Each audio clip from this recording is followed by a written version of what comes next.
बरोबर. मग काय केलं जर मी असतं तर हे फुगला असता फुगा. त्या छिद्रावरनं बोट काढलं की त्या फुगा आत गेला. बरं पण छिद्रावरनं नाही काढायचंय मला बोट. मग प्रयत्न करतात पण त्याच्यामध्ये कुठल्या गोष्टी महत्वाच्या असतात समजवताना आणि आपला प्रयोग बघितल्यावर दुसऱ्याला तो बघून काहीतरी त्याच्यातून खरंच कळतं. असा व्हायचा असेल तर आपण काय पद्धतीने प्रयोग दाखवला पाहिजे याबद्दल आपण आता थोडंसं काहीतरी बघणार. ठीक आहे. मी एक त्याला इंग्रजी शब्द वापरणार आहे. हा सगळ्यांनी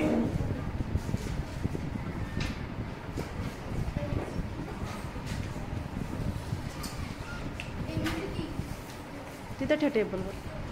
हा ठेव.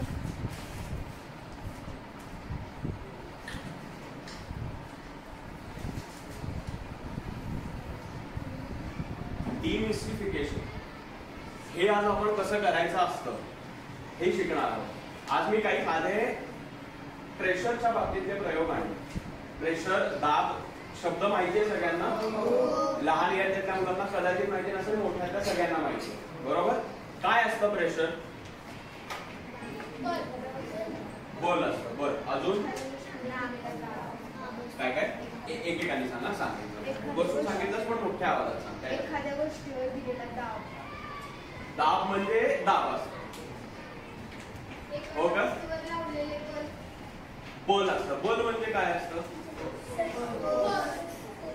हा सांग. पुढे हा तू हात वर केला होतास ना. तू हात वर केला होतास ना. हा बसून सांग पण मोठ्या आवाजाचा. फोर्स. फोर्स म्हणजे प्रेशर. प्रेशर म्हणजे फोर्स. फोर्स म्हणजे बल. बल म्हणजे दाब. दाब म्हणजे फोर्स. कळतंय का काय होतंय? आपण एका शब्दाला दुसरा शब्द लावतोय फक्त. त्यातून आपण दुसऱ्यापर्यंत पोहोचवत काही नाहीये. तर प्रेशरच्या बाबतीत बोलायचं झालं तर ते नक्की कसं छान बोलता येईल.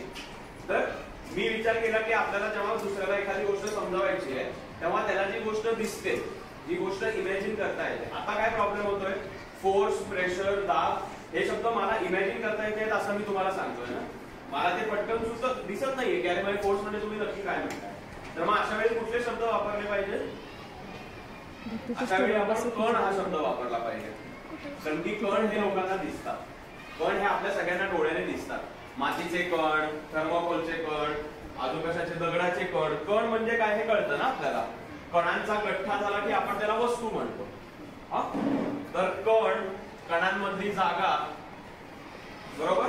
कण एकामेकांवर देत असलेला जोर, अशा भाषेत आपण बोलायला लागलो की ते अजून नीट कळतं. ठीक आहे. तर आता मी प्रत्येक प्रयोग दाखवणार जो आहे त्याविषयी तुम्हाला काहीतरी नक्की वाटणार आहे. कारण की या सोप्या गोष्टी आहेत ज्या तुम्हाला दिसत आहेत. पण त्याविषयी बोलताना मी प्रयोग सांगितल्यावर लगेच प्रयोग दाखवल्यावर लगेच उत्तर नाही सांगणार. पण त्याच्याविषयी बोलताना आपण कुठले शब्द वापरायचं टाळायचंय. आपण फोर्स हा शब्द नाही वापरायचा. आपण प्रेशर हा शब्द नाही वापरायचा.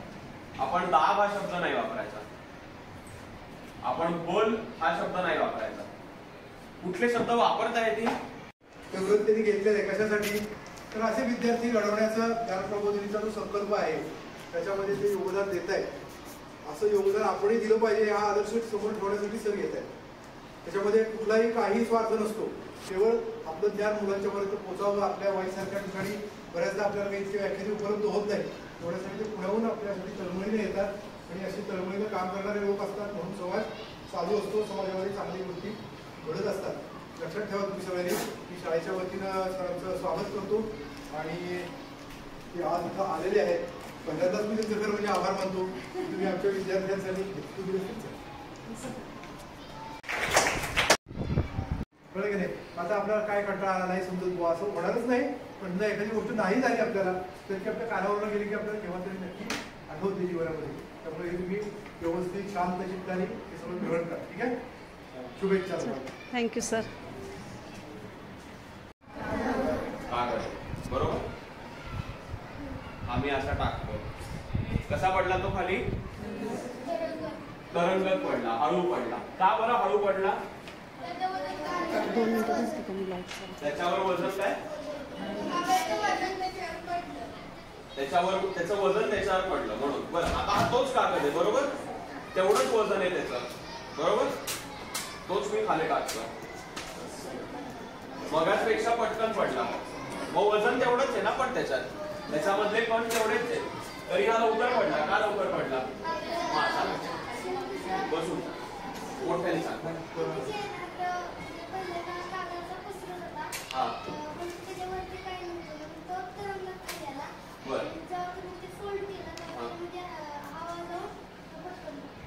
हवा आत गेली आणि पटकन पडला, असंच वाटतंय का सगळ्यांना? नाही. बरं, हा सांग.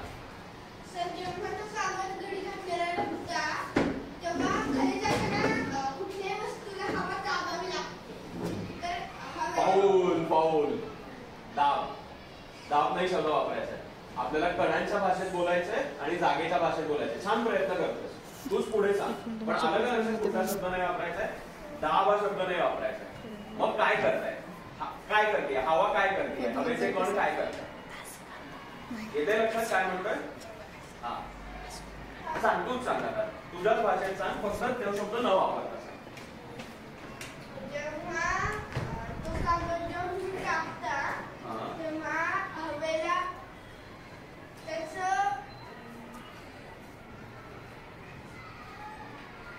2 मिनिटं बस, प्रयत्न कर. तू हात वर गेला तर पहिल्यांदा तुला सांगते.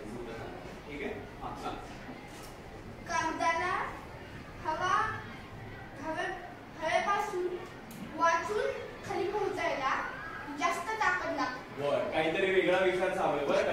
छान प्रयत्न केलास, मस्त. अजून छान करता येईल, पण व्हेरी गुड, मस्त केलं. अजून कुणाला करायचा प्रयत्न? काय नक्की झालं? परत एकदा मी सांगतो ना, मग तुम्हाला परत एकदा बघायचा असेल विचार करायला, तर हा तोच कागद आहे. त्याचं वजन बदलतोय का आपण? नाही, एक्झॅक्टली तो कागद आहे. तो मी खाली टाकला, त्याला पडायला काहीतरी वेळ लागला, आपण म्हणून 2 सेकंद लागले. मोजलं नाही ना पुढे, त्यामुळे एक्झॅक्ट नाही सांगता येणार किती वेळ लागला. पण आता जेव्हा आपण हा फोल्ड करून टाकतोय तेव्हा तोच कागद खाली पडायला कमी वेळ लागतोय, हे सगळ्यांना दिसतंय. 2दा झाला आता हे करून. जर हा फोल्ड केला अजून एकदा तर काय होईल? अजून फास्ट पडेल. बरोबर, तसंच झालं. का पडतोय तो? हा सांग थोडं वेगळं. प्रेस हा शब्द वापरला चालेल? नाही, प्रेस हा ठीक आहे. प्रेस म्हणजे ढकलणं, तू म्हणतोयस ना. प्रेस म्हणजे ढकलणं ना शेवटी. हा, तर जेव्हा तुम्ही तो घडी न घालता जेव्हा तुम्ही तो जमिनीवर टाकता तेव्हा कागदाला हवा प्रेस करायला ढकलते. म्हणजे हवा ढकलते म्हणजे काय करते? हवेचे कण ढकलतात. येते शब्द? काय लक्षात येतंय? हवा ढकलते म्हटल्यावर आपल्या डोक्यामध्ये काय एक असं चित्र निर्माण होतो की अरे तिथे काहीतरी आहे पण नाही. पण काय होतो, आपण मिस्टिफाय होऊन जातो. पटकन आपल्याला कळत नाही तिथे काय. जेव्हा आपण हवा म्हणतो तेव्हा डोक्यामध्ये अरे कुठेतरी नायट्रोजन, कुठेतरी ऑक्सिजन, कार्बन डायऑक्साईड, पण त्याचा आत्ता संबंध आहे का आपल्याशी? आता कुठल्या गोष्टीचा संबंध आहे की याच्यावर किती कण ढकलत आहे. ठीक आहे, आता मी ज्या भाषेत बोलून दाखवेल ती भाषा सगळ्यांना जास्त सोपी वाटते का मला सांगा बरं. हा कागद जेव्हा मी असा पकडलाय, आपण म्हणूया की हा कागद आहे, किती असेल बरं साधारण? 10 नाही, जास्त असेल. हा 20 सेंटीमीटर बाय 25 सेंटीमीटर असेल. बरोबर, म्हणजे साधारण 500 स्क्वेअर सेंटीमीटरचा कागद आहे. बरोबर केलं का मी गणित? बरोबर. 500 स्क्वेअर सेंटीमीटरचा कागद मी हा असा टाकतोय. तर 500 स्क्वेअर सेंटीमीटरच्या खालती आपण म्हणूया 1 स्क्वेअर सेंटीमीटर मध्ये 10 कण आहेत हवेचे, असा आपण आता अंदाज घेऊ. तर ते 5000 कण वरती ढकलतायत त्या कागदाला. पण जेव्हा मी तो असा फोल्ड करतो तेव्हा आता किती झाले त्याच्या खालचे कण आणि त्याची जागा किती झाली? 250 झाली. म्हणजे त्याचे कण पण 2500 झाले ढकलणारे. अंदाज लावतोय आपण, 2500 असतील असं नाही, खूप जास्त असतील, पण 2500 साधारण कण त्याला ढकलतायत असं म्हणलो. पण त्याचं वजन किती आहे? मगाशी होतं तेवढंच आहे.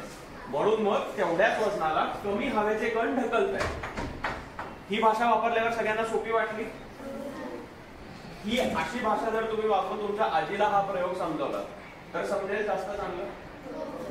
आजीला कुठला शब्द वापरला पाहिजे? कण आणि जागा आणि ढकलणं का प्रेशर आणि फोर्स आणि दाब? कण, जागा, ढकलणं. बरोबर. अशा पद्धतीने आपण थोडेसे क्लिष्ट वाटणारे प्रयोग सुद्धा सोप्या भाषेत समजवले पाहिजे. ठीक आहे, आता मी पुढचा प्रयोग करतो. त्या पुढच्या प्रयोगामध्ये तुम्हीच मला सांगा काय होतंय. आता जे आपण बघितलंय त्याचाच एक दुसऱ्या पद्धतीत बघितलेला तो प्रयोग आहे. ठीक आहे, हे आपण कुठेतरी माझ्या मदतीला यावं. कोणाला ये हे काय आहे काढून सांग सगळ्यांना. कागद आहे आणि तो खालती ग्लास इथे आपण लावून ठेवलाय. त्याला काही चिकट लावलंय का? साधा कागद आहे का नक्की? बघा ना तुमचाच मित्र आहे, त्याच्यावर विश्वास ठेवणार आहात ना तुम्ही? हा ठीक. हा आपण थोडासा हे करूया, नाही तो त्याच्यामध्ये परत बसतो. परत गोळा कर, त्याच्यामध्ये तो खालती बसेल असा कर, तो म्हणजे पडला नाही पाहिजे असं त्याचा गोळा करून आतमध्ये घाल. हा प्रयोग पाहिलाय का कोणी? कुणाला अंदाज आहे मी काय करणार आहे आता? नाही अंदाज. बरं चांगलं.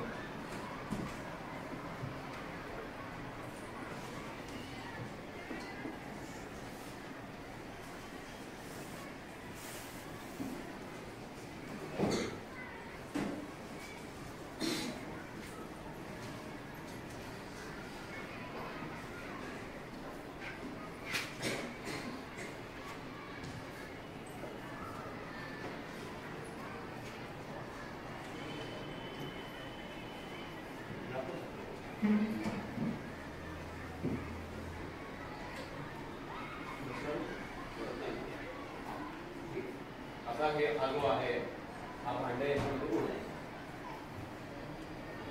कसं उडवायचं? आपण घरी सगळे आंघोळ करताना नक्की हे किडे करत असणार आहे. पाण्याचा मोल असा कुठूनही बाहेर काही नाही येता बुडबुडे येता करणार आहे. केलंय? तेच करायचं इथे, फक्त ग्लास आणि याच्यात करायचं आणि सगळ्यांनी लक्ष द्यायचंय काय होतं. बरोबर? बस बस बस. काय दिसतंय तुला तिथे?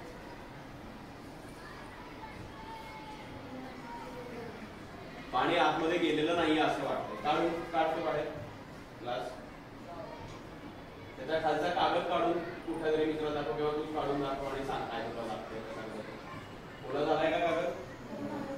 नाही झालाय. कुणाला वाटलं की झालाय येऊन लगेच तपासून घ्या. आपल्याला वाटला ना, प्रश्न पडला ना असा कसा काय पाणी मी बघितला तर ग्लासाच्या वर गेलं होतं पाणी, कसा काय कागद कोरडा राहिला असा प्रश्न पडलाय कुणाला? पडलाय तुला? ये पटकन पुढे आणि करून आपल्याला प्रश्न पडला की लगेच तो तपासून बघायचा. उद्या मी म्हणेन की त्या कागदाच्या नोटा झाल्या, सगळे येऊन बघतील ना तिथे, दादा 2000च्या नोटा मला पाहिजेत, मी आधी येऊन बघतो, मी आधी येऊन बघते, कराल ना? मग असा कुठलाही प्रश्न पडला येऊन लगेच बघायचा. झालं? बघा, व्हेरी गुड. मी त्याला सांगितलं पण नाही, तो स्वतःच्या स्वतः प्रयोग परत एकदा करून बघतो. Very good. करून बघ काय वाटतंय तुला. तो आतमध्ये जात नाही ना, म्हणून खरं आपण पूर्ण काढला होता, पण त्याच्यात दिसेल आपल्याला. एक काम करूया, पुन्हा सगळी पण तरी अजून पूर्ण नाही गेलाय.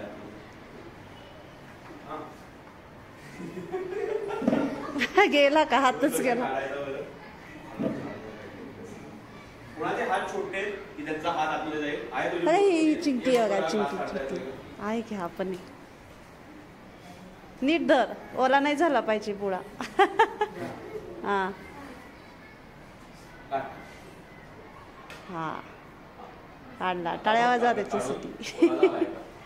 झालाय तर वरती आपण 2 कागद ठेवलेत, एक आहे आणि दुसरा आहे. तर कुठला किती ओला झालाय ते दोन्ही बघा. तो कागद झालाय बघा,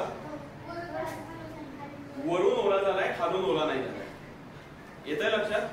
आता हा प्रयोग आपण करून बघितला, काहीतरी होत आहे. अजून नीट जर त्याच्यामध्ये पाहिलं तर मला वाटतं आपल्याला ती हवा पण दिसेल, ढकलतीये कागदाला. पण आता हे कुणीतरी स्टार्टिंग पासून एंड पर्यंत काय होतंय हे सोप्या शब्दात सांगायचं.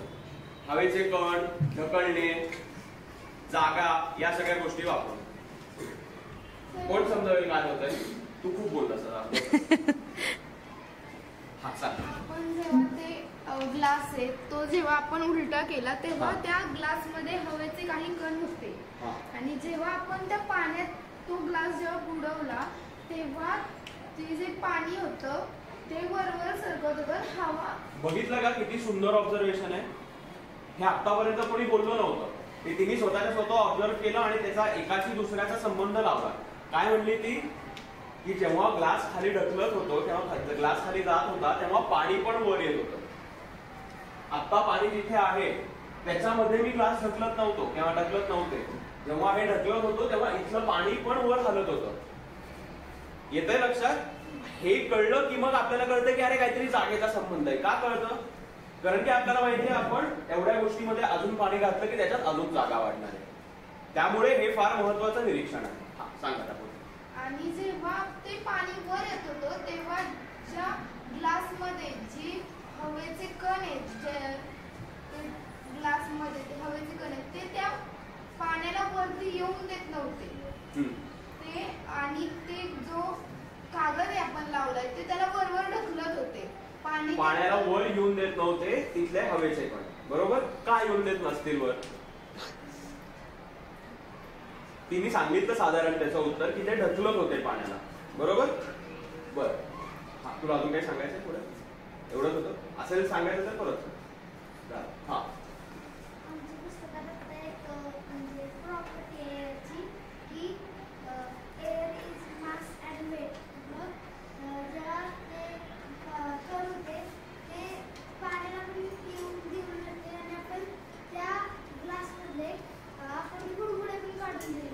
Air is mass and weight असं म्हणलंय.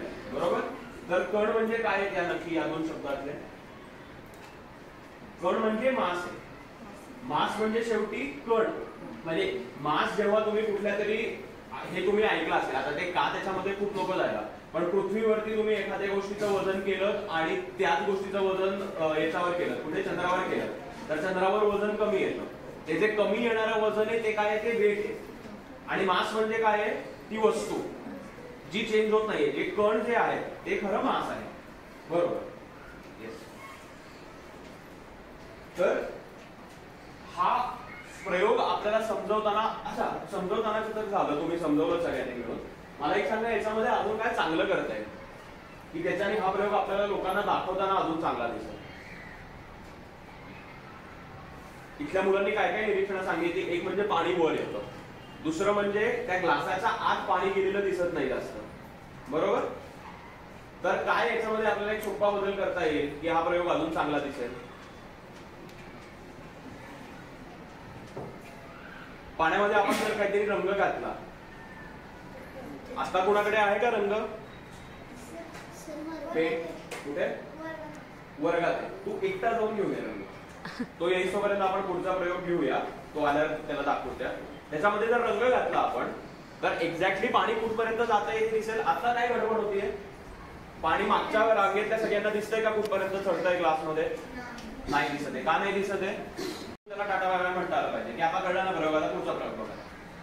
काय अजून करताय त्याच्यामध्ये? तसंच चार्ट बनवू शकतो आपण.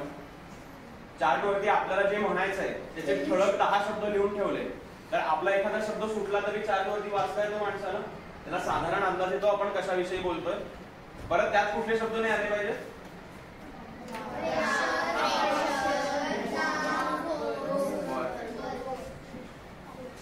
मराठीत काय म्हणतात त्याला? आणि आता आहे ना 7वीला, आहे ना 7वीला विज्ञानात.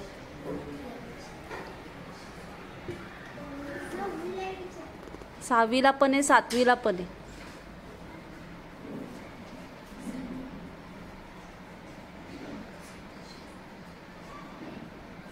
ठीक आहे. आता सगळ्यांना दिसेल. हा परत मी आता वर घेतो थोडा. नाही नको, मी नको, कारण की माझा हात अडकेल. मी हा करतो, तू तुझ्या हाताने आतमध्ये कर.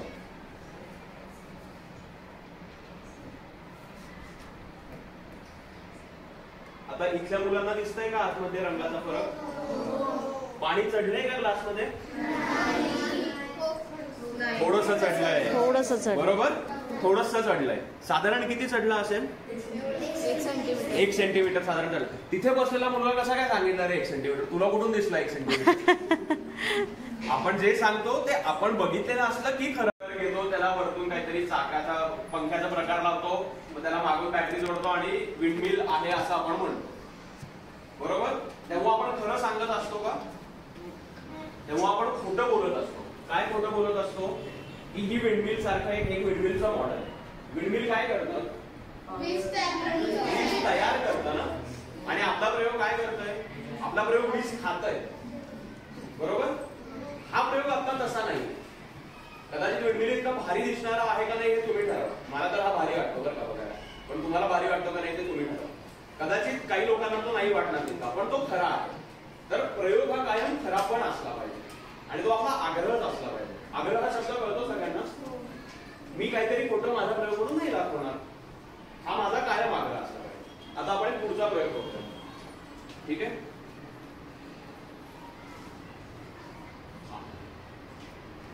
ह्या प्रयोगात काय केलंय मी, एक बाटली आहे त्याच्यात फुगा लावलाय. या बाटलीला या ठिकाणी एक छोटस भोक पाडलंय. ठीक आहे. जेव्हा मी भोकावर बोट ठेवेल, कोणीतरी येऊन करा बरं. मी 3 गोष्टी करायला सांगतो. कोण येणार? तू शेवटच्या नाही नाही मागे तो शेवटच्या. पुढच्या प्रयोगाला तुला नाही, विज्ञान मंडळाची मुलं आहेत, 5वी ते 10वी. एवढी आहे का म्हणून उभा उभायचा प्रयत्न.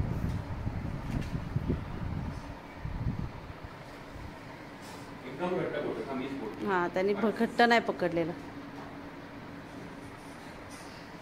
आता मी बोट काढला. आता फुगवायचा प्रयत्न कर. काय झालं प्रयोगात? काय झालं प्रयोगात?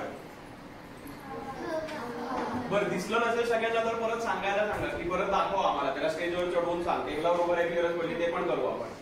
दिसलंय का मागच्या सगळ्यांना नक्की? ठीक. कोण कोण नाही बोललंय अजून? जे बोलले हा तू नाही बोलले. सांग काय वाटतं. बसून सांग पण मोठ्या आवाजात.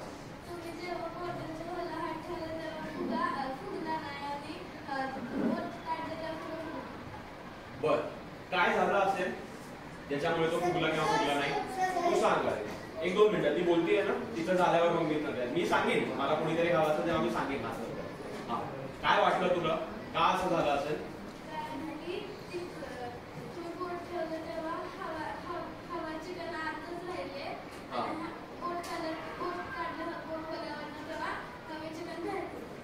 राहिले की आतमध्ये, त्याला काय प्रॉब्लेम? राहतील ते आतमध्ये. बाकीच्या हवेच्या काळात बरोबर राहतातच ना. त्यांचा काही दुश्मनी आहे का फुग्याची? त्यांनी लहानपणापासून ठरवून ठेवलंय का की नाही हे आपले नाहीये, ते फुग्याचे कंटे त्यांचे. मग प्रॉब्लेम काय? मला एक अजून काहीतरी तुझ्याकडून पाहिजे म्हणून मी तुला परत विचार. हा सांग.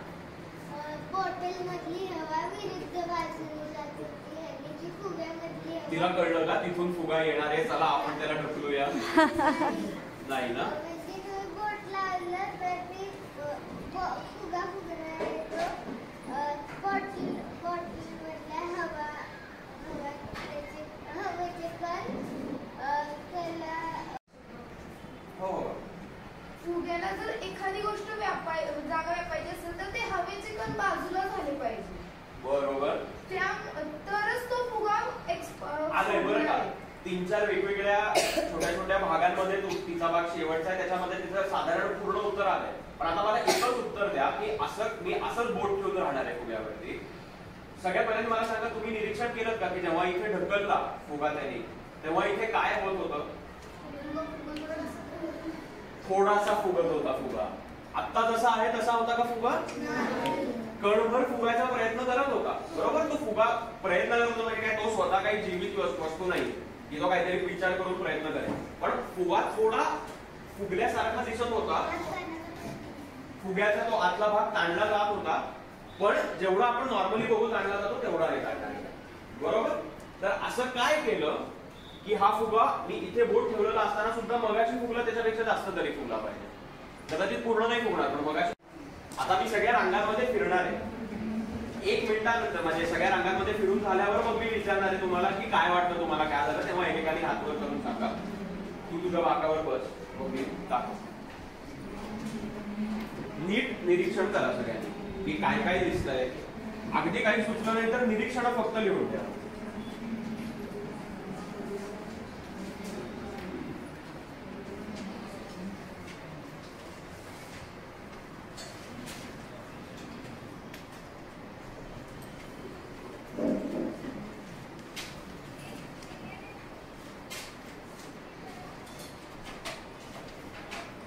दिसलं तिकडच्या 2 रांगा सगळ्यांना?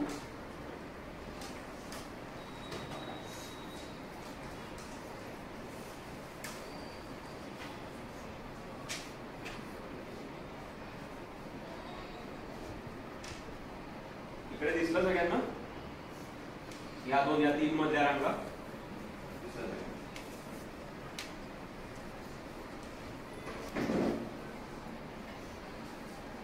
निरीक्षण किती लिहून झाले तिकडच्या रांगेत मुलांचे मुलींची?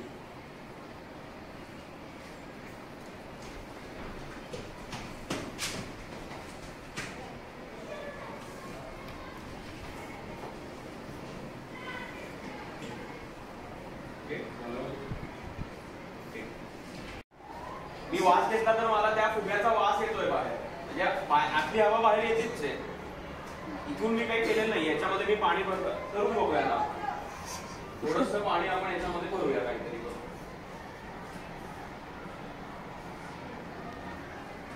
ठीक आहे, पाणी भरलं मी. आधी 4-8 थेंबच भरले. हे पूर्ण कोरडं होतं. दिसलं पाणी पडताना आतलं? पाणी बाहेर पडतंय तर हवा तर जाऊच शकते ना. इथून तर काही प्रॉब्लेम नाही बाबा हवेला आत बाहेर करायला. हा सांग. दादा, त्या फुग्याला आहे ना हवेने आतमध्ये ओढून ठेव. आतमध्ये ओढून ठेवलंय? हवा असं पण करू शकते? बघा बरं का, मी अजून तुम्हाला असं काही प्रूफ किंवा त्याच्या उलट काही दाखवलेलं नाहीये की हवेकडे ओढण्याची हे पॉवर आहे. पण एक मिनिट, ती काय म्हणली हे सगळ्यांना कळलं का? काय म्हणली ती? की इथल्या हवेने फुग्याला ओढून ठेवलंय.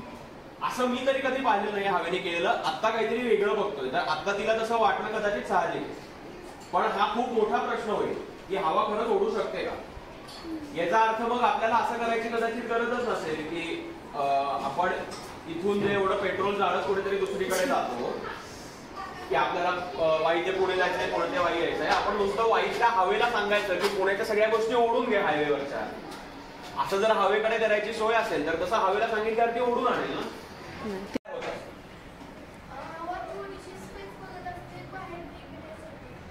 बाहेर निघण्यासाठी स्पेस बघत असते का? एक्झॉस्टच असतो व्हॅक्यूम क्लीनरला. एकीकडून जिथून हवा येत असते, दुसरीकडून तो हवा थोडा बाहेर फेकत पण असतो. त्याच्यामध्ये आपण काहीतरी पिशवी वगैरे लावतो की त्याच्यामधून कचरा बाहेर जाऊ शकत नाही, म्हणून तो पिशवीला अडकतो. एकीकडून हवा आत जाते असं आपल्याला वाटत असतं, दुसरीकडून बाहेर पण फेकली जात असते. बरं, हा काय वाटतंय तुला? काय होतंय? तुम्ही जेव्हा ती बॉटल दाबली आहे ना, तेव्हा ते हवेचे कण त्याच्या आतच राहिले. तर कुठले हवेचे कण? दोन पद्धतीचे हवेचे कण आहेत काय? बॉटल मध्ये फुगे आणि बॉटलच्या मधले हवेचे कण. हा, हे काय? तर त्यांना जायला स्पेस नाहीये. हा, ठीक आहे, नाही स्पेस. आणि मागे पण त्याच्यामुळे ती काय करते, मागून खाली जायचा प्रयत्न करते. त्याच्यामुळे काय होतंय की ती तिला अशी स्वतःची एक विचार करण्याची सोय आहे आणि ती विचार करते की मला इथून तर कुठेतरी जायचं आहे बाबा, म्हणून मी इकडे. असं होतंय का? असं नाहीये ना, काहीतरी वेगळं होतं. हवा स्वतःचा विचार तर नक्की नाही करू शकत.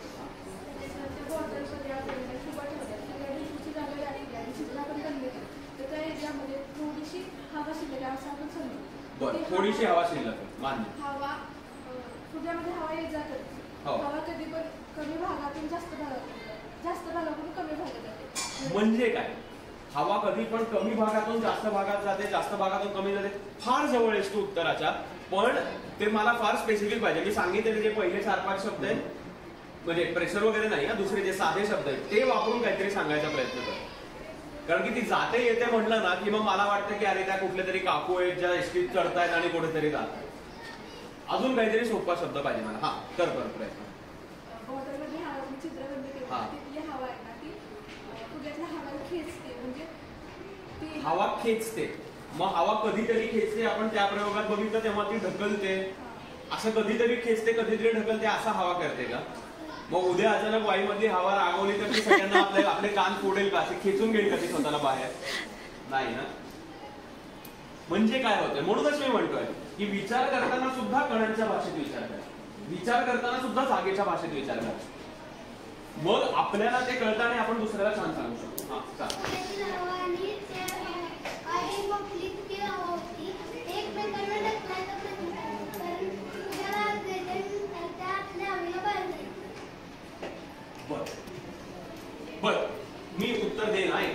प्रश्नाचं उत्तर दे. आता सगळ्यांनी जे प्रयत्न केले तसाच प्रयत्न कुणाला अजून करायचा असेल आणि आता जे सगळे बोलले त्यापेक्षा काहीतरी वेगळं बोलायचं असेल तर एक 30 सेकंद देतो मी. कुणाला बोलायचं असेल तर हात वर करा, तेवढा आपण ऐकून घेऊ. तुला काहीतरी वेगळं बोलायचं सगळे बोलले त्यापेक्षा बरं.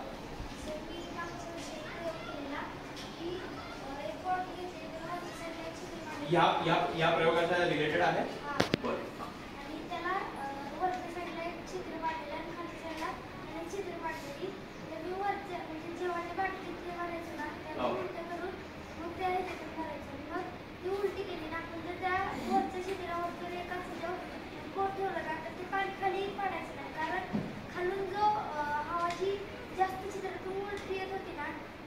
स्टॉप केलेलं होतं पाणी, त्याच्यामुळं जे कण होते ते पाण्याला खाली येऊन देत होते. पण या प्रयोगाच्या बाबतीत तुला त्याच्यावरून काहीतरी कळतंय आणि इथे ते का होत आहे असं तुला सांगता येतंय त्या बाबतीत काही? तुम्ही जे बोट ठेवले त्याच्यामध्ये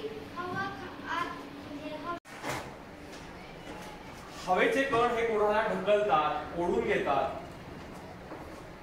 म्हणजे ढकलतात का तर हो ढकलतात, ओढून घेत नाहीत.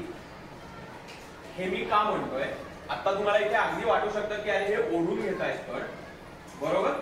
पण एक छोटासा प्रयोग आपण त्यासाठी करून बघूया की मी एकीकडून हवेचे कण ओढूनच घेतोय पण तरी सुद्धा दुसरीकडून त्याचा आता जेवढा जोर लावलास तेवढाच जोर आता तुला पुढच्या प्रयोगाला पण लावायचा. ठीक आहे. पण आता 2 स्ट्रॉ ठेवायचे, एक स्ट्रॉ आत एक स्ट्रॉ बाहेर. ठीक आहे. दोन्ही स्ट्रॉ एकत्र तुझ्या ओठात धरायचे. येतंय लक्षात? दोन्ही एकत्र. हा असा एकच स्ट्रॉ आहे असं समज. आणि आता ओढ. एक तेवढाच जोर लाव, मगाशी जेवढा जोर लावत होतास तेवढाच जोर लाव, जास्त जोर नको लावूस. काय होतंय? पाणी येत नाहीये. बरोबर. सांग एकदा सगळे वर्गाला सांग काय नक्की झालं, तू काय करायचा प्रयत्न केलास. कदाचित आपण त्यांना परत असं दाखवूया. मी जरा समोरून दाखवा म्हणजे लक्षात येईल. हा हवेची कण, हवा म्हणजे काय? शेवटी ते कण आहे. आपण म्हणूया एवढ्या एका मुठीमध्ये 10 लाख कण आहेत. तर ते 10 लाख कण एका वेळी तिथे जेव्हा असतात तेव्हा ते असे आपण बांधून ठेवलेले नसतात. आपण पोत्यामध्ये धान्य जर घट्ट बांधून ठेवलं आणि त्याला हलवलं नाही तर ते असल्या हलतं का? नाही हलत. पण जेव्हा आपण तुम्ही बघितलं असेल आंघोळीसाठी पाणी काढतो तेव्हा जर विसण काढायचं पाणी आधीच काढलेलं असेल खालती आणि वरतून गिझर लावला, शॉवरचा गिझर की जो असा बलबत पडत नाहीये पाण्यात, तर कधीतरी असं होतं की वरचं पाणी गरम राहतं, खालचं गार पाणी खाली राहतं आणि मग आपल्याला एकदा असं ढवळून काढायला लागतं पाणी. मग ते सगळ्याचं टेम्परेचर सारखं होतं. हे पाहिलंय का सगळ्यांनी? पाहिलंय ना. तर हे जे होतं तसं याच्या बाबतीत होत नाही, घट्ट गोष्टींच्या बाबतीत, धान्य वगैरेच्या बाबतीत. पण हवा ही पाण्यासारखी आहे, पण ती पाण्याच्या एक स्टेप पुढे. हवा कायमच एकीकडून दुसरीकडे जात असते. म्हणजे काय? हवेचे कण कायमच एकीकडून दुसरीकडे ढकलत ढकलत कुठेही जात असतात. म्हणजे आज जो कण इथे वाईट आहे तो ढकलत ढकलत कदाचित उद्या पुण्यात असू शकतो, ढकलत ढकलत परवा कदाचित नागपुरात असू शकतो आणि 2 महिन्यांनी कदाचित काश्मीरला पण असू शकतो. अजून तरी आपल्याला हवेच्या कणाला असं काहीतरी नेमटॅग लावायची सोय नाहीये, नाहीतर आपण बघितलं असतं ते पुढे जातात. पण हवेचे कण एका ठिकाणी थांबलेले नसतात. ठीक आहे. हे सगळ्यात पहिली गोष्ट कळली पाहिजे. त्यामुळे हवेनी जे काही जोर लागतात ते फक्त ढकलण्याचे जोर लागतात, ओढण्याचे नाही लागत. पहिल्या प्रयोगामध्ये जेव्हा कागद पडत होता तेव्हा इथले हवेचे कण त्यांना हलायचं नव्हतं. काय कुठून कागद आला आमच्या डोक्याचा, हवा स्वतः विचार करत नाही असं, पण ते हवेचे कण ढकलतात. का ढकलतात? कारण की त्यांची जागा कोणीतरी घ्यायचा प्रयत्न करत असतं, मग त्यांना बाजूला व्हायला लागतं, सरकायला लागतं. इतकीच हवा हलते. जसं पाणी साधारण हलेल, तुम्ही पाण्यामध्ये एखादा बॉल बुचकळला तर तेवढ्या वेळासाठी ते पाणी कदाचित उडतं किंवा हलतं त्या बाजूचं. तसंच फक्त हवा त्याच्यावर थोडंसं जास्त हलतं. याचे हवेचे कण ढकलत होते त्यामुळे तो कागद खाली आला. तसं जिथे आपण बघितलं हवेच्या कणांना बाहेर जायला कुठे जागा नव्हती. तोच ग्लास तुम्ही बघितला असेल का? तो मग जेव्हा तुम्ही पाण्यात असा वाकडा करता तेव्हा हवेला वर जायला जागा मिळते म्हणून बुडबुड करून ते सगळे हवेचे बुडबुडे वर येतात. तर जेव्हा जागा नसते तेव्हा हवेला तिथून ढकलायला लागतं, कारण की ते स्वतः कण आहेत ना, आपल्याला दिसत नसते तर ते स्वतः कण आहेत आणि त्यांचा काहीतरी ढकलाढकली चालू आहे. तसंच या फुग्यामध्ये जेव्हा तुम्ही पाहिलं की फुगा जेव्हा मी फुगवला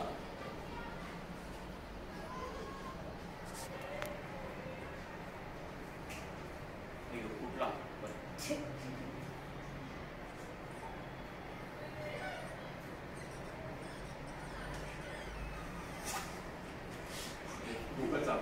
बरं, पण आता एक लक्ष द्याल की जेव्हा फुगा फुगवून मी थांबवतोय आणि बोट ठेवतोय ना, त्याच्यानंतर एक छोट्याशा वेळासाठी काहीतरी होतं.